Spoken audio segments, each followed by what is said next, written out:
എല്ലാവർക്കും മഴവിൽ മീഡിയയിലേക്ക് സ്വാഗതം. ആദ്യമായിട്ടാണ് നമ്മുടെ ചാനൽ കാണുന്നതെങ്കിൽ സബ്സ്ക്രൈബ് ചെയ്യാൻ മറക്കല്ലേ.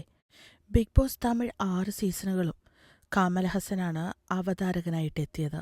എന്നാൽ ബിഗ് ബോസ് തമിഴ് 7ാം സീസണിൽ കമൽ ഹസൻ അവതാരകനായിട്ട് എത്തുന്നില്ല. പകരം ആരാണ് അവതാരകനായിട്ടോ അവതാരികയായിട്ടോ എത്തുക എന്ന ചർച്ചയിലാണ് സോഷ്യൽ മീഡിയ. ബിഗ് ബോസ് അവതാരകനായിട്ട് എത്താൻ 130 കോടി രൂപയാണ് കമൽ ഹസൻ പ്രതിഫലമായി വാങ്ങിയിരുന്നത്. ഈ ഷോയുടെ ഒരു പ്രത്യേകത, അതാത് സ്ഥലങ്ങളിലെ ഏറ്റവും പ്രശസ്തരായ വ്യക്തികളാണ് ബിഗ് ബോസ് ഷോ അവതാരകരായിട്ട് എത്താറുള്ളത്. അതുകൊണ്ട് തന്നെ ഇനി ആരായിരിക്കും തമിഴ് ബിഗ് ബോസ് അവതരിപ്പിക്കുക എന്ന ചർച്ച ആരംഭിച്ചു കഴിഞ്ഞു. നയൻതാരയുടെ പേരാണ് ആദ്യം പറഞ്ഞു കേട്ടത്. നയൻതാരയാണെങ്കിൽ ഒരു ചിത്രത്തിന് 5 കോടി മുതൽ 10 കോടി വരെ പ്രതിഫലം വാങ്ങുന്ന നടിയാണ്.